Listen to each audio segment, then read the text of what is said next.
ମା ଏବଂ ଜେଜେମା ନଦୀକୁ ଗାଧୋଇ ଯିବା ପାଇଁ ମନା କରିଥିଲେ।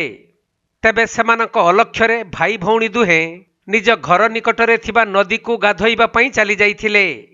ଆଉ ସେମାନେ ନଦୀରେ ଗାଧୋଉଥିବା ବେଳେ ଗଭୀର ପାଣିରେ ବୁଡ଼ିଯାଇ ମୃତ୍ୟୁବରଣ କରିଛନ୍ତି ଭାଇ ଭଉଣୀ। ଏପରି ଦୁଃଖଦ ଅଘଟଣ ଘଟିଛି ନୟାଗଡ଼ ଜିଲ୍ଲା ଇଟାମାଟି ଥାନା ଅନ୍ତର୍ଗତ ବାଉଁଶିଆପଡ଼ା ଗାଁରେ। ଆମେ ସାଙ୍ଗସାଥି ଡକାଡକି ଯାଉଥିଲୁ ଗାଧୋଇବା ପାଇଁ। ଗାଧୋଇବା ଅବସ୍ଥାରେ ଗଲା ଆସିକି ସିଆଡ଼େ ଏଠୁ ତାଙ୍କର ଜେଜେମା ଥିଲେ ଆଉ ଗୋଟେ ସ୍ତ୍ରୀ ଲୋକ ଥିଲେ। ସେ ଡାକିଲା ଭିତରେ ସେ କହିଲେ ଛୁଆ ଦିଟା ବୁଡ଼ି ଯାଇଛନ୍ତି ଟିକେ ଆସ। ଆମେ ଭିତରକୁ ଏଠୁ ନଦୀ ଭିତରୁ ଗଲୁ। ନଦୀ ଭିତରୁ ଗଲା ସେ ବୁଡ଼ିକି ଅଛନ୍ତି। ତାଙ୍କୁ ଭିତରୁ ବୁଡ଼ିକି ବୁଡ଼ିକି ତାଙ୍କୁ ଧରିକି ଆସିଲୁ। ତାକୁ ସେତେ ବାଇକ୍ରେ ବି ନୟାଗଡ଼ ମେଡ଼ିକାଲକୁ ଧରିକି ଆସିଲୁ। ଏଠିକି ଆଣିକି ଡାକ୍ତରଙ୍କୁ ଦେଖେଇଲୁ। ଚେକଅପ୍ କଲା ଡାକ୍ତର ବି ମନା କଲେ। ତ ଖରାଦିନ ନଦୀରେ ପାଣି ଆସିଲେ କୋଉଠି? ନାଇଁ ସେରାକ ଖୋଳିକି ମାନେ ଖାଲ କରିଦେଇଛନ୍ତି। ହେରାକ ଖାଲ କରିବାକୁ ହେରାକ ପାଣି ବି 2 ମଣିଷ ପାଣି ବି ଅଛି ଏଥିରେ। କିଏ ସବୁ ଖାଲ କରିଛି? ସେରାକ ସବୁ ଟ୍ରେନ୍ ଲାଇନ୍ ଯେଉଁ କାମ ହେଇଥିଲା ହେରାକ ନେଇ ଯାଇଛନ୍ତି ଖୋଳିକି। ଟ୍ରେନ୍ ଲାଇନ୍ ଯେଉଁ କାମ ହେଇଥିଲା କାମ କରାହେଇଥିଲା ସେ ଭିତରୁ ମୋର ସବୁ ନେଇଯାଇଥିଲେ ଖୋଳିକି। ସେ ଖୋଳିକି ନେବା ଅବସ୍ଥାରେ ନଦୀଟା ବି ଖାଲ ଅଛି ଏଠିକ। ସେଠୁ ଯାହେଲେ 200 ମିଟର ଖଣ୍ଡେ ଖାଲ ଅଛି ଏଠି। ସେ ଭିତରେ ଏମିତି ଖାଲ ପ୍ରବଳରେ ଭିତରେ ପଶି ଯାଇଛନ୍ତି ଛୁଆ ଦିଟାକ। ପ୍ରଶାସନ ଜାଣିଛି ସେ ନଦୀ ନ ଜାଣିକି ଆଉ ବ୍ୟବସ୍ଥାରେ ଖୋଳିକି ନେଲେ କି ନଦୀରୁ କିଏ ଜାଣି? ଯାହେଲେ ସେ ଜାଣିଥିବେ, ସେ ପ୍ରଶାସନ ଜାଣିଥିବେ କି କିଏ ଜାଣିଥିବେ କି ନଦୀରୁ ମାଟି ଉଠେଇକି ନେଉଛନ୍ତି ବୋଲି ଜାଣିଥିବେ ନା। ମିଳିଥିବା ସୂଚନା ଅନୁଯାୟୀ ଆଜି ସକାଳେ ବାଉଁଶିଆପଡ଼ା ଗ୍ରାମର ଦ୍ୟୁତିକୃଷ୍ଣ ସେଠୀଙ୍କ 7 ବର୍ଷୀୟ ପୁଅ ସାଇ ଏବଂ 10 ବର୍ଷର ଝିଅ କାଜଲ ନଦୀକୁ ଗାଧୋଇ ଯିବା ପାଇଁ ମା ନିକଟରେ ଅଳି କରିଥିଲେ।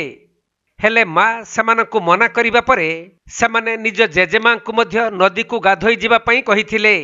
କିନ୍ତୁ ସେ ମଧ୍ୟ ମନା କରିଦେବାରୁ ଭାଇ ଭଉଣୀ ଦୁହେଁ ମା ଏବଂ ଜେଜେମାଙ୍କ ଲକ୍ଷ୍ୟରେ କୁସୁମୀ ନଦୀକୁ ଗାଧୋଇବା ପାଇଁ ପଳାଇ ଯାଇଥିଲେ।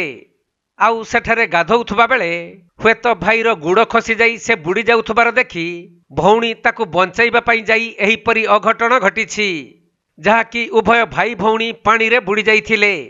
ପରେ ପରିବାର ଲୋକମାନେ ଖବର ପାଇ ଗ୍ରାମ ଲୋକଙ୍କ ସହିତ ଭାଇ ଭଉଣୀଙ୍କୁ ଉଦ୍ଧାର କରି ସଙ୍ଗେ ସଙ୍ଗେ ମୁଖ୍ୟ ଚିକିତ୍ସାଳୟକୁ ଆଣି ଭର୍ତ୍ତି କରିଥିଲେ ମଧ୍ୟ ଡାକ୍ତର ଉଭୟ ଭାଇ ଭଉଣୀଙ୍କୁ ପରୀକ୍ଷା କରି ମୃତ ଘୋଷଣା କରିଥିଲେ। ପରେ ଗୋଟିଏ ଷ୍ଟ୍ରେଚରରେ ଭାଇ ଭଉଣୀଙ୍କ ଶବ ବ୍ୟବଚ୍ଛେଦ ପାଇଁ ଶବଗୃହକୁ ପଠାଇ ଦିଆଯାଇଛି। ଯେଉଁ ଘଟଣା ସେହି ଅଞ୍ଚଳରେ ଦୁଃଖର ଛାୟା ଖେଳାଇ ଦେଇଥିବା ବେଳେ ପରିବାର ଲୋକଙ୍କ କାନ୍ଦରେ ଫାଟି ପଡୁଛି ମେଡିକାଲ ପରିସର। ସେ ଭାଇ ଭଉଣୀ ଯୋଡ଼ିକ ସକାଳୁ ଗାଧୋଇ ଗଲେ ତାଙ୍କ ମା ମନା କରୁଛି ବୋଲି ଆଉ ତାଙ୍କ ଜେଜେମା ସଙ୍ଗେ ବାହାରିଥିଲେ। କିନ୍ତୁ ଜେଜେମା ନଯିବା ପୂର୍ବରୁ ସିଏ ତାଙ୍କ ସାଙ୍ଗରେ ଆଉ ତିନିଟା ପିଲା ସିଏ ମିଶିକି ଗଲେ ନଦୀ ଗାଧୋଇଲେ। ନଦୀରେ ପାଣି ବିଶେଷ ନାହିଁ, କିନ୍ତୁ ଗୋଟିଏ ଜାଗାରେ ଗୋଟେ ଗଣ୍ଡ ହେଲା ଭଳିଆ ଅଛି ଆଉ ଖାଲଟି ଅଛି। ଏତେ ପାଣି ବହୁତ ପାଣି ଅଛି, 7-8 ଫୁଟ ପାଣି ଏଠି ଅଛି। ସେଠି ଗାଧୋଇଥିଲେ।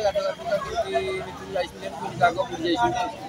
ତାପରେ ପିଲାମାନେ ଆସିକି ଡାକିଲା ବେଳକୁ ସେ ଅନ୍ୟ ଲୋକମାନେ ଯାଇକି ବଡ଼ ଲୋକମାନେ ଗଲେ, ତାଙ୍କୁ ଆଣିଲା ବେଳକୁ ଯୋଡ଼ିକ ଆଗ